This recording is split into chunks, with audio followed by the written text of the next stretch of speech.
Hi, everyone. I'm Mariangela Maguire, and you're listening to Nothing But Now on Transformation Talk Radio. Thank you so much for joining me today. I hope you can take this next hour and relax. Reflect on your experience, maybe as I talk about some common challenges we face on the mindfulness journey, and think about the habits of mind that you've developed over the course of your life, examining those habits and asking yourself how well they serve you now. Mindfulness, as I like to say, bringing attention and awareness to the present moment without judgment, is a simple goal that can be difficult to achieve. But its value is the opportunity to have greater inner peace. And when we can have greater inner peace, we are more peaceful and exude more peace and bring more peace into our everyday lives, into our interactions with others, strangers as well as loved ones. And regardless of what's happening in your life right now, I think given the state of the world, there's value in this aspiration for all of us to have greater inner peace so that we can share and bring greater peace into the world around us. So we are in week 2, or I am in week 2 of my visions, adventures in vision. So let's see, a week ago Monday, I had cataract surgery on my right eye, and this Monday I had cataract surgery on my left eye. So I went from super nearsighted with cataracts in both eyes and astigmatisms in both eyes to a week where I had terrific distance vision and my same old kind of deeply impaired vision in my left eye. And the great thing about that was that I could see every day throughout the day.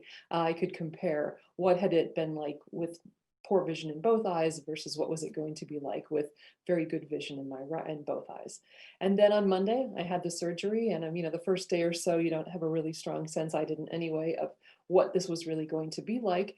But now by today, it's not entirely settled, but it's really pretty close to settled. And I've had those follow-up appointments where they say, "Holy cow, you can see." Holy cow, I can see. And mostly what I have because of the choices I made. So I got a lens that, so the cataracts got eliminated, of course, but I got a lens that was able to compensate for the astigmatism. So that's gone in both eyes. And then I chose a single focal lens, which is a choice that I made mostly because I'm a slow adopter on technology, and the multifocal lenses are a little bit more recent technology, and I'm as I say, a slow adopter. So I went with single focus. So I had to make a choice, and the choice I made was for distance vision, which I've not had probably since I was 8 years old. And it's been very, very interesting to be able to see out my front window and realize that I can see down the hill and that there's a structure I walk by every day that I've seen it up close when I walk by it, but I've never seen it from my house. And now I can see it. On a clear day, we're so fortunate we can see Mount Rainier. And I've always seen the beautiful, majestic mountain, and it's white on top, right? As far as I knew. Now I can see the tree lines, and coming down the side of the mountain, I can see definition. I can get some sense of the topography of the mountaintop that I have literally never noticed before or been close enough to really see. But I did make a sacrifice, and the sacrifice was close vision. So my entire life, even since I was 10 years old and wore glasses and was very nearsighted, I could always count on the fact that if I brought something close enough to my eyes, I could see it. If it was something that could be brought close to my eyes, a person's face, but mostly reading, right? That I was never going to be at risk of not being able to read because I could always bring something close enough to my eyes to see it. And that is no longer true. The closer I bring it, the less able I am to see it. And I won't be able to get prescription reading glasses for a couple of weeks until, everything's kind of really calmed down with my eyes. So, I got the 3-pack from Costco.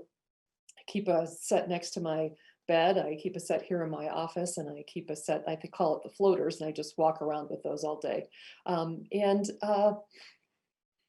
It's a little scary. It's really a change, and it's a new set of habits to get to establish about, sort of having glasses, when I use them, when I don't need them, all of those things. And to have new vision is, and to have lost, in a sense, old vision is really a transformation for me. I don't think I'm going to get over it for a long time, and I'm going to be really aware of it, and I'm going to torture you with it as a metaphor for the mindfulness journey, probably for weeks to come.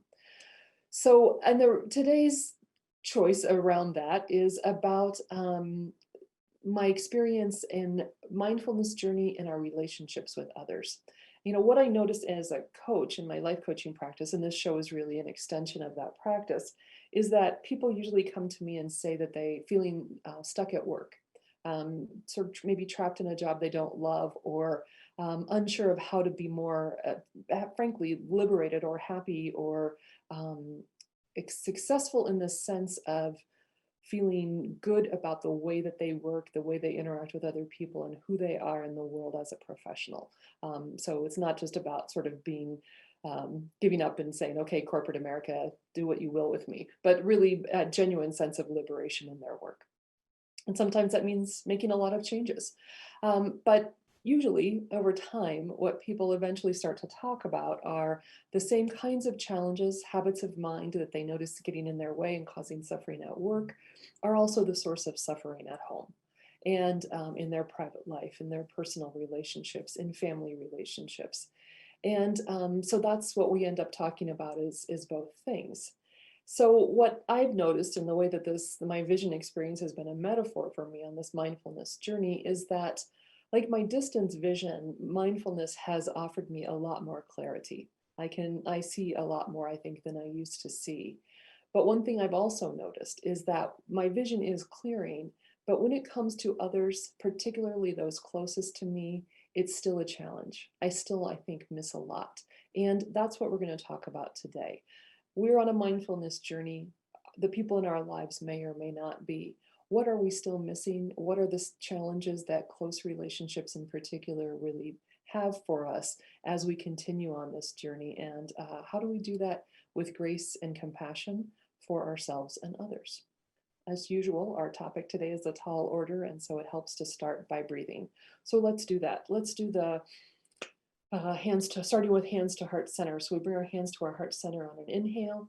We intertwine our fingers and push our palms outward on an exhale. We bring our hands over our head on an inhale, and then we release our hands on an exhale. So if you'll join me, hands to heart center.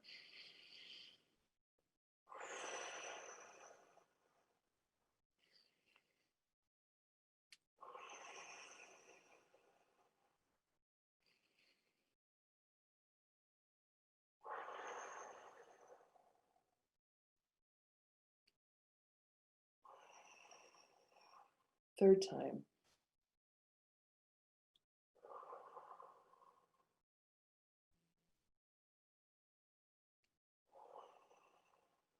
Thanks for joining me with that. Now we try to bring attention to our breath because it helps us to calm down. It brings us clarity, and it helps us focus our attention. So lots of things about vision in those three statements aren't there. And I always like to say when we talk about this in relationship to vision, of course, we are talking about insight, inner vision, thinking about ourselves in relationship to others, making sense of the world around us, coming to a greater sense of understanding of the people in our lives and our role in their lives. So that's what we're going to be talking about today. But let's go ahead and take our first break. And when we come back, if you would, during the break though, think about at work, with family, at home, and so extended family and maybe immediate family, or whoever you think of as being closest to you in your life. What are some places where you think your vision is still impaired, where it's still hard to see clearly what's happening in those relationships? And particularly, are there places as you've been on a mindfulness journey where you've wondered, how do I maybe get the other person on this journey as well? And isn't that what I should be doing? Shouldn't we all be mindfulness evangelists? Of course, the answer is no. But we'll talk about that a little bit more after the break. You're listening to Nothing But Now on Transformation Talk Radio. See you right away.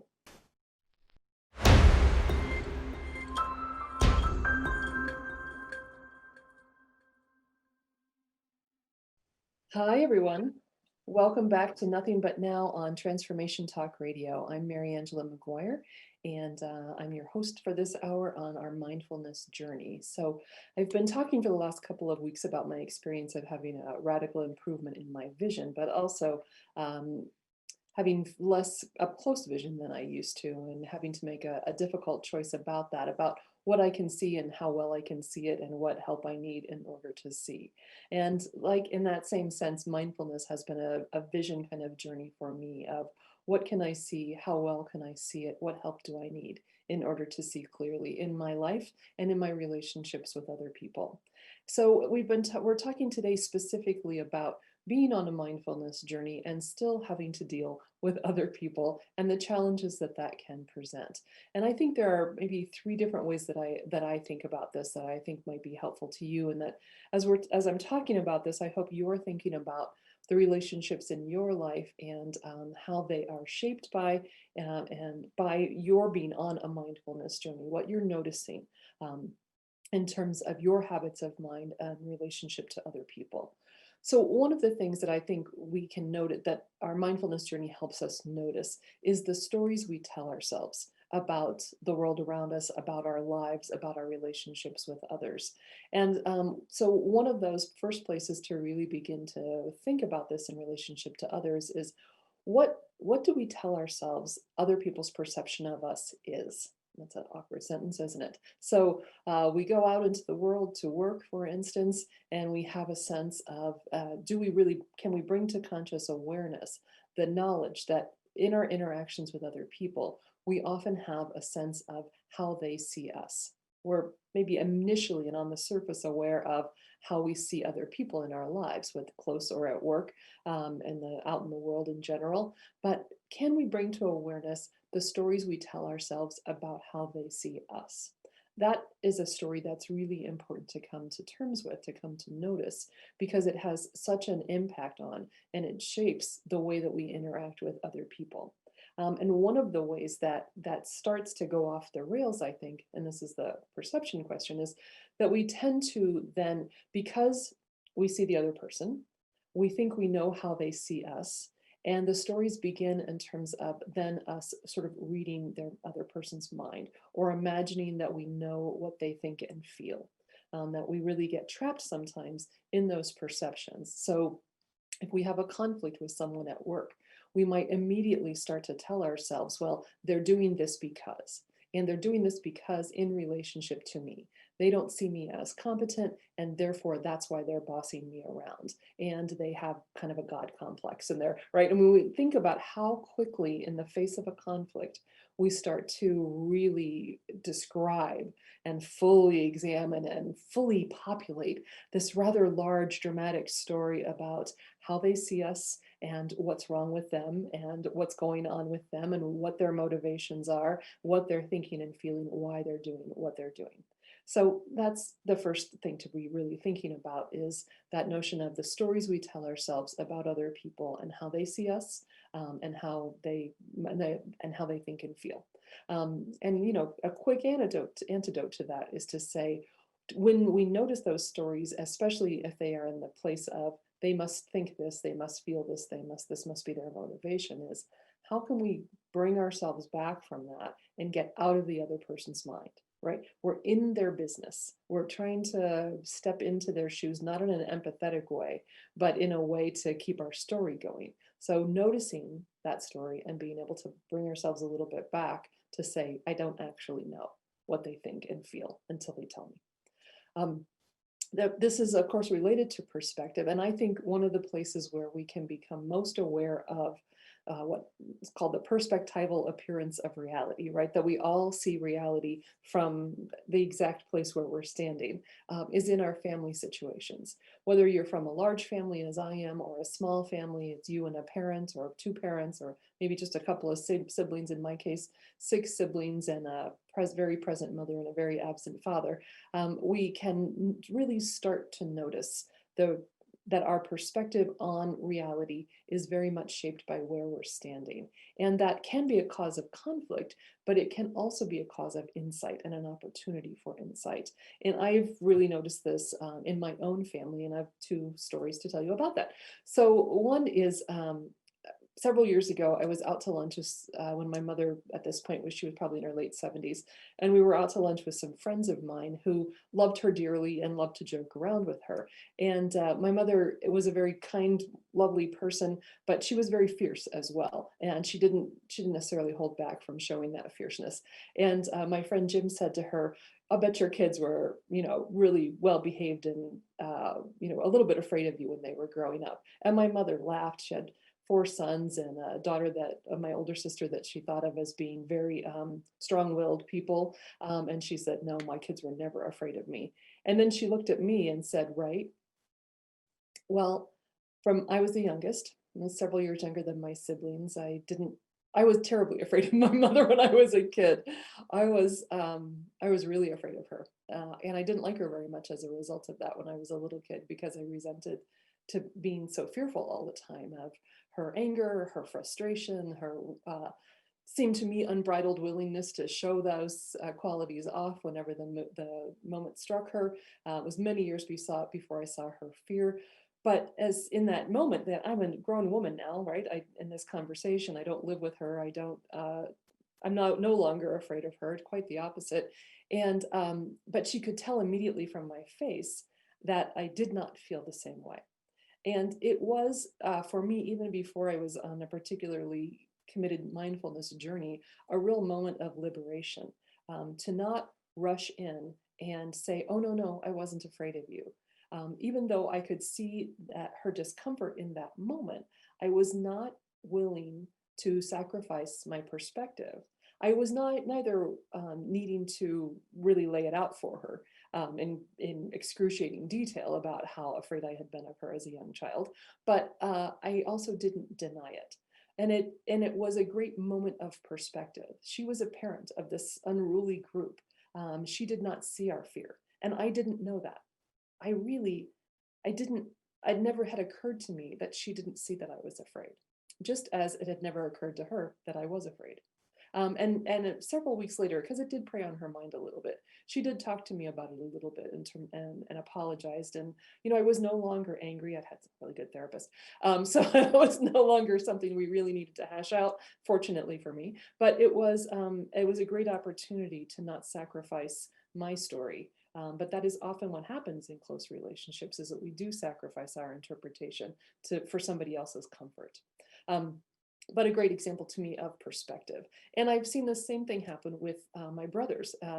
Again, a place, with siblings, there can be so much conflict. And what I have come to notice is so much of that having to do with perspective. So one of the questions, if you asked each of my siblings, were our parents happily married? If you asked me that question 10 years ago, if I asked your brothers and sister, were your parents happily married? I would have said, no, of course they weren't. They would all say no. I wouldn't have even crossed my mind that they would say anything else. But I have a brother that I've had this conversation with. And shockingly to me, he thinks his perception, his memory, especially as a young child, is that our parents were happily married. And I think it made him sad when he realized that because of the age difference, it's not huge, but it's just enough that I really have no memory of their happy years together. I would have said I didn't even know they had them, because I think pictures lie. So right, I didn't really, and I've heard my mother's stories about the early years of their marriage.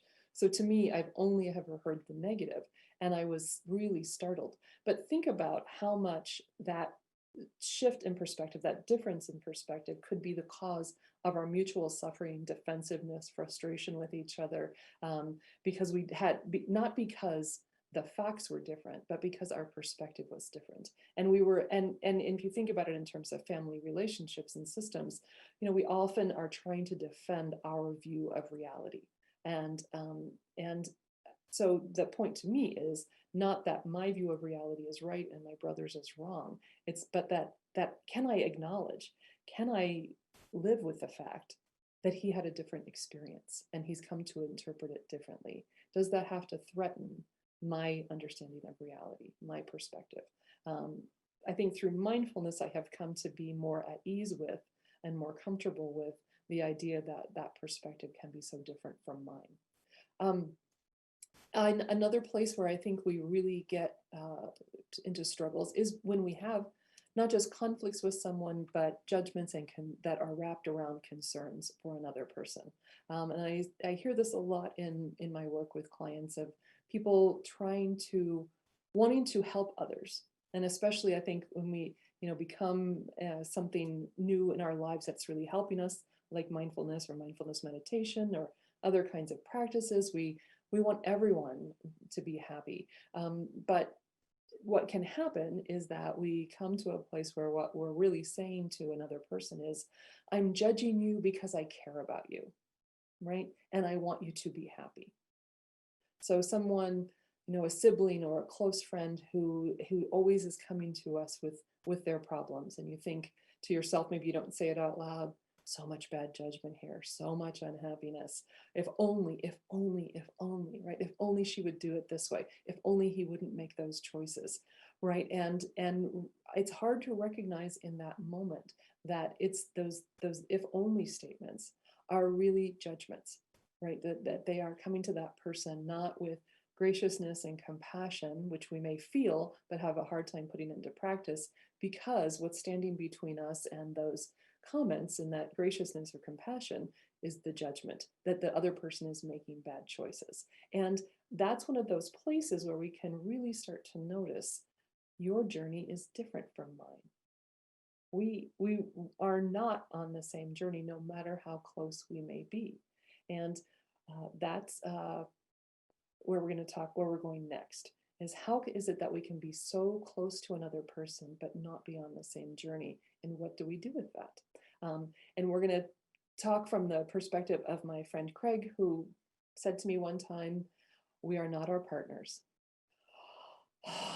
I know I knew that, right? I mean, technically separate body, all that, but in my heart, I don't think I did know it until he said that to me so clearly. We are not our partners. And what does it mean if we're not our partners and we're not on the same journey? Can a relationship sustain despite that, be sustained despite that? So let's take our break. And when we come back, take this conversation about how we're seeing things, how we're sometimes blinded by our closeness to other people, and what mindfulness can help us see more clearly in the closest of relationships that we have. So you're listening to Nothing But Now on Transformation Talk Radio. We'll be right back after the break.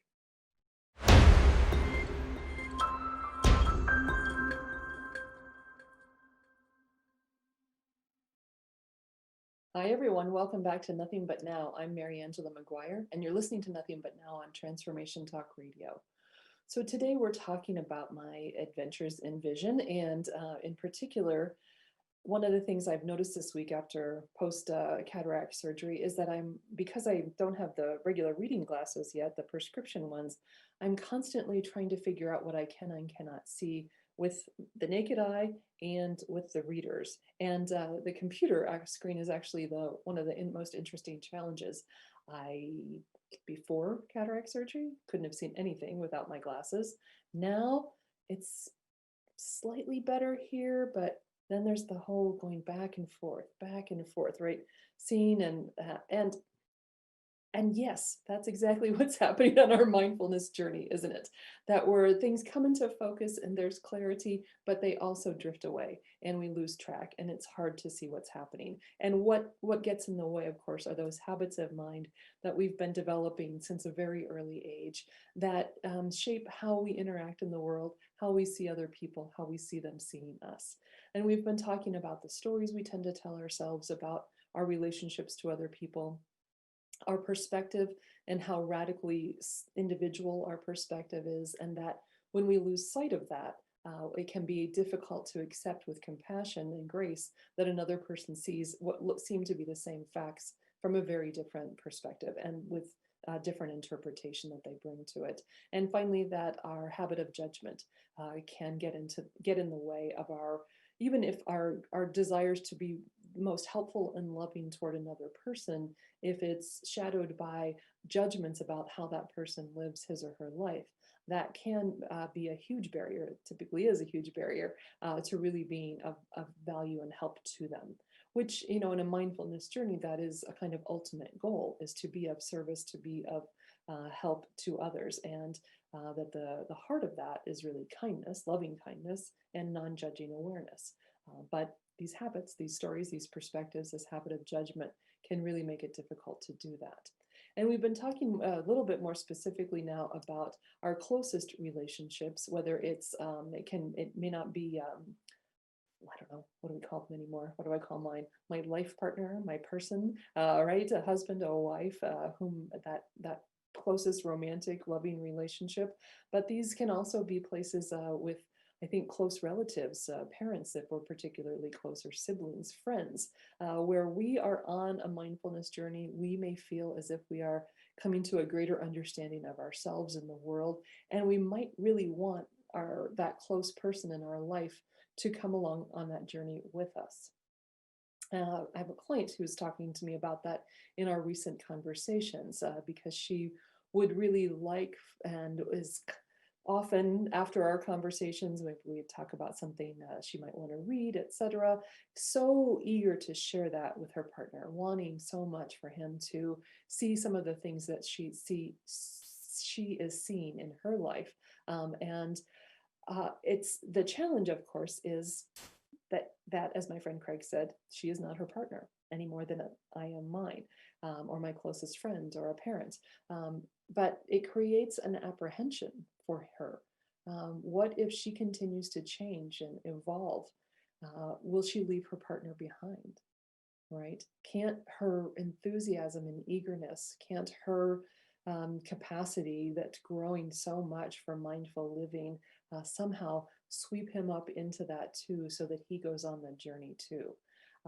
And so that's kind of one of the pieces of thinking about this is, what does it mean to say we're not on the same journey, even with the person who is closest to us in the world?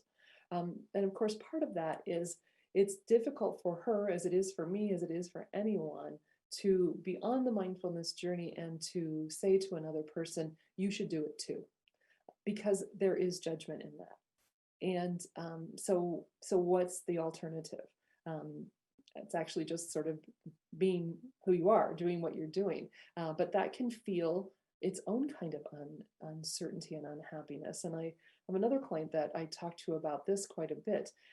She wants very much to have an attitude of non-judging awareness and compassion in her life, and particularly in her closest relationships.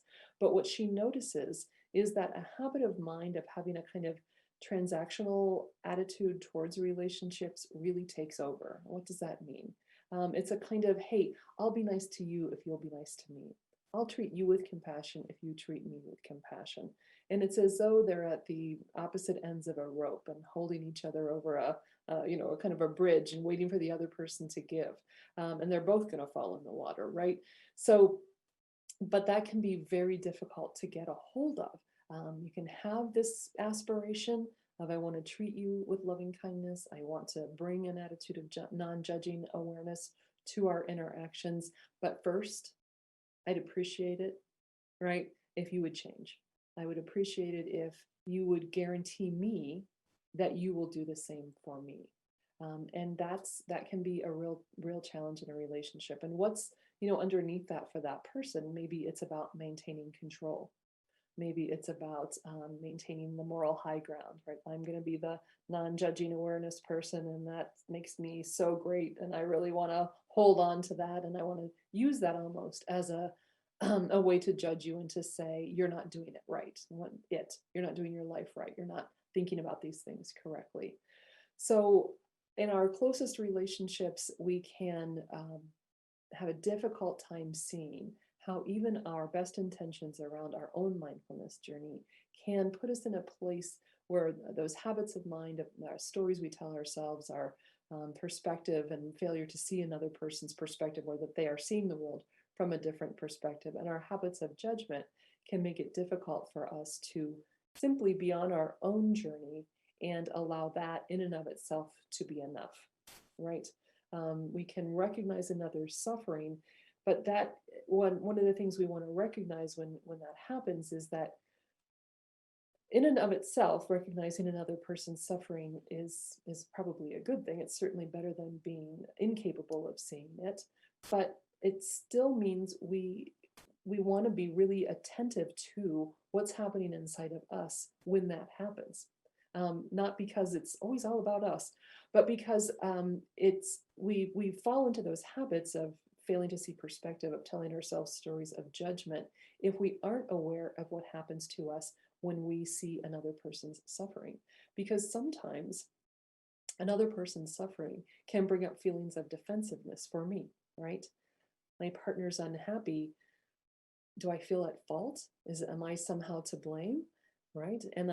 When I get immediately to those questions, am I somehow to blame? Right? It's very likely that a feeling of defensive, no, I'm not to blame. It's not my fault. Why is she, right? Even before maybe anything has really been said, if I see the suffering, I may immediately have that habit of going into a defensive place of saying, am I the cause of this? It can seem to make us feel more very vulnerable, right? If I see that you're suffering, does that mean I can't be mad at you? Right? Am I somehow not allowed now to take care of my own feelings and emotions because I recognize that you're suffering? Can I no longer hold you accountable because I see that you are in a place of suffering? So I want to know what that habit of mind is that happens when I see someone else's suffering, and particularly a person who's close to me, because we often do feel responsible for our partner's feelings or our family's feelings. We often do mitigate our responses to somebody close to us if we think they're suffering. So we hold back maybe a feeling of wanting to hold the person accountable. And also there is, like my client, kind of a fear of unfairness, right? What if I see your suffering, but you don't see mine, right? Doesn't that put me in a pretty bad spot? Am I really, what the hell? Why do I want to be on a mindfulness journey if other people are still kind of mean to me? But it's good to ask that kind of question. It's kind of a radical question to say, do I really want to do this if the only sense of benefit is my own inner peace? If it doesn't change the world around me, if it doesn't change the way other people interact with me. Now, I would offer that I think it inevitably will, of course, but it can sometimes it's not immediately apparent. And when I think about mindfulness in relationship to our closest relationships, I think about Jean-Paul Sartre, right? Of course, who wouldn't? And the famous phrase, hell is other people. And it comes from his play No Exit. And the tendency, I think, in popular culture is to think that the reference is to say that hell is other people in the sense that other people are annoying, right? Other people get in our way. Other people are mean to us. And of course, that's not really what he means, even though all of those things happen. I think, and this is, I think, very tied to perspective and how we see ourselves in relationship to other people. It's the idea that hell being other people is that simply the fact of their existence is the way in which other people are hell, because others can kind of fix their gaze on us and fix us in place, like a bug specimen on a piece of cardboard, right? Being pinned into one spot, that we can be just that one static thing that they see us as. And that can be extremely limiting to our sense of freedom. We can feel trapped by how other people see us. Feel like we're in a straitjacket, feel that our opportunities and our possibilities as human beings, in the big sense of possibilities, are limited and restricted. And that's the way in which simply being with others is a kind of hell. And I think the relationship to mindfulness is that it's back to this question of who's going to go first. If I bring a mindful awareness to my interactions with others, is that in itself providing a little bit more liberation in their life? And do I liberate myself when I liberate my own gaze as I see other people? So we're going to take our last break, and when we come back, we're going to talk a little bit more about this way in which recognizing other people's suffering is also an opportunity for liberation for us, not being the source of that suffering. You're listening to Nothing But Now on Transformation Talk Radio, and we'll be right back.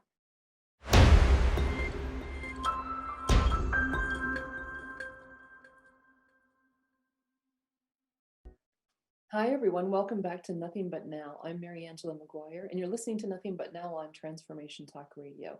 So today we're talking about being on a mindfulness journey in a world surrounded by people who are not on a mindfulness journey, if you can imagine, and what do we do with that?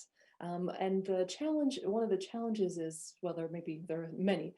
One, of course, is that it's simply a matter of becoming a student of our own mind and recognizing the stories that we tell ourselves about our relationships with other people and how they see us, the kind of radical acceptance of the idea that we don't see the world from the same perspective as anyone else, and that even a slight shift in perspective can change how someone makes sense of or interprets or feels about their world. And then that habit of judgment that even with our best of intentions, when we want to bring grace and compassion to our relationships with others, sometimes that can be veiled by that judgment, even the judgment that says, I love you, I think well of you, I want you to be happy, and first I need you to change in these 4 ways.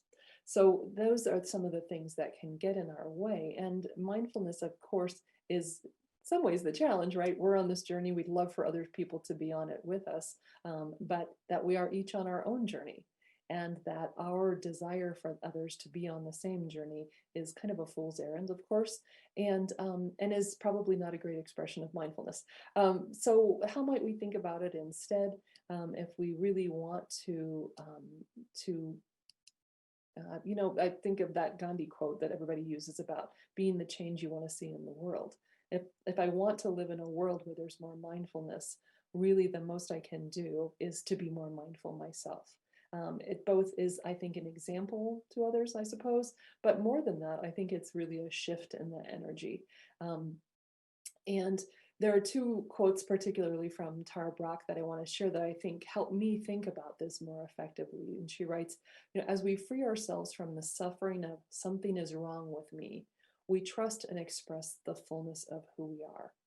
So we do have a tendency to believe in that habit of mind, that inner critic, that there's something wrong with me. And because of that belief, we tend to limit ourselves, right? And we don't trust and we don't express the fullness of who we are. And we, in a sense, and maybe Sartre's right, maybe he's not, about, is it that other people are hell or our perception of the other is hell, but that there are others, that we feel fixed in place, that there is something wrong with me, that we are limited, that we cannot be our full true selves, right? That's suffering, whether you think it comes from inside or from the constellation of your life community, right? So it is, but when we can free ourselves from that notion, then that constant drumbeat in our heads that something is wrong with me, then we become a person who is more free, who is liberated, and that changes the vibrational dynamic between us and other people. And she also writes, we need to befriend what is happening inside us before compassion for others can naturally arise. So we may have these great intentions about wanting to bring people along on our mindfulness journey, but it is in noticing in that moment of wanting to create that for them, to shove it down their throats because it'll make them happy, that we want to turn inward and say, what's happening for me in this moment? Can I befriend that anxiety I feel, the defensiveness I feel, the vulnerability I feel in this moment about our relationship? That I can befriend those fears and thoughts and relax. And in doing that, I am going to be more compassionate towards those around me. And not holding the whole situation hostage, right? But being able to and willing to see others' divine spark and not waiting for ours to be recognized first. That's the ideal. So if you'd, let's see, I also want to say a practice that I have found really helpful, and that I've mentioned before, is the metta meditation. And Ruth King, in her book, Thinking Mindful of Race, does a really wonderful job of a very elaborated explanation of a metta meditation. But it is choosing a couple of phrases that really are good and positive, and I tend to use really simple ones. May you be well, may you know peace. And the metta meditation is to start with yourself and to offer peace and wellness, or whatever phrases you happen to choose, to yourself.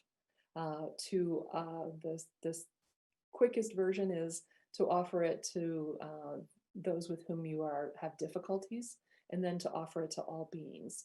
A more elaborated practice is to offer it to the self, to offer it in that next concentric circle out of those closest to us, to offer it to those whose paths we cross every day, but we may not know. So to others who are somewhat indifferent to us, but not in a negative way, to offer it to those who are a challenging presence in our life, and then to offer it to all beings. I use it as part of my daily meditation practice to go through that, usually 3 times. And you start with the self, because what does Jack Kornfield say? Compassion that does not include the self is incomplete. So start with the self, Mariangela, may you know peace, may you be well, and go through that several times. I think about, call them kind of my loving circle of my most immediate, closest people to me, to people that I have passing relationships with, to people I have difficulty with, and then to all beings. So that's a practice that I really recommend in terms of helping you to feel more at ease with your relationships with others. And to feel, if you need to feel like you're doing something, you're doing something. This is a way of doing something, and it does change the dynamic of your relationship with others. And that kind of meditation, I find, is also then part of my reservoir in when I'm actually dealing with others, when I'm not alone in a room meditating, right? But when I'm actually in the thick of it with another person, that peace that I can bring to the world is right there present, and I don't have to be so reactive. So if you'd like to learn more about my work as a life coach, these are the kind of issues I talk to clients about all the time. You can visit my website, which is maguirelifecoach.com. We'll have a conversation. That's the first one is free, and you'll tell me what you want to get out of coaching. I'll talk to you about my methods or approaches to coaching, and then we'll have a session right there, so that I want you to be able to make an informed choice of, is this kind of coaching what's going to help me think about my life differently? I'm an excellent listener, if I do say so myself, and I ask good questions, and it's really an opportunity for you to, there's a venting, but there's also a then what, and an inquiry process about, what do I notice about myself, my habits of mind, that many of which I may be willing now to let go of because they no longer serve me well. And I hope you'll join me on the show next week. On Thursday, I have a wonderful guest. His name is Daniel Pinot. Daniel is a doctoral candidate at the University of Mississippi in clinical psychology. So he has a wealth of experience as a clinician now, as well as a research agenda. And the particular topic he's interested in is kind of twofold. One of it is about disseminating mental health information. And he particularly looks at practices like mindfulness and how they work particularly well with people in that traditional college age people, kind of that 18 to 22. So if you're in that camp, or you know someone who is, this is a great opportunity to learn more about mindfulness, mental health education. Of course, if you want to listen and you're not in that age group, it's not an opportunity to then take his ideas and his references and go shove them down somebody's throat, right? But it is an opportunity for you to learn more about it, and maybe in a kind of invitation to someone else to say, I heard this interesting thing today. Maybe I think you might be interested, and leave it at that. And then next Tuesday, maybe you'll join me also on Tuesday, December 15th. I'm going to guest host on Dr. Pat's show, and that's going to be at 10 a.m. Pacific time, 1 p.m. Eastern. And I'm going to make the case against mindfulness. What? Yeah. So I was a debater in college, and what I learned is it's really important to understand anything that I want to take into my own being from as many perspectives as possible. And there are those who make interesting, worthwhile, worth examining arguments about the limitations of mindfulness. So that's what I'm going to talk about next Tuesday, December 15th, when I guest host for Dr. Pat's show. So until next week, I hope that you will be curious about your mind. I hope you'll be kind to yourself. And I really want to thank you for listening to Nothing But Now on Transformation Talk Radio. Have a great week.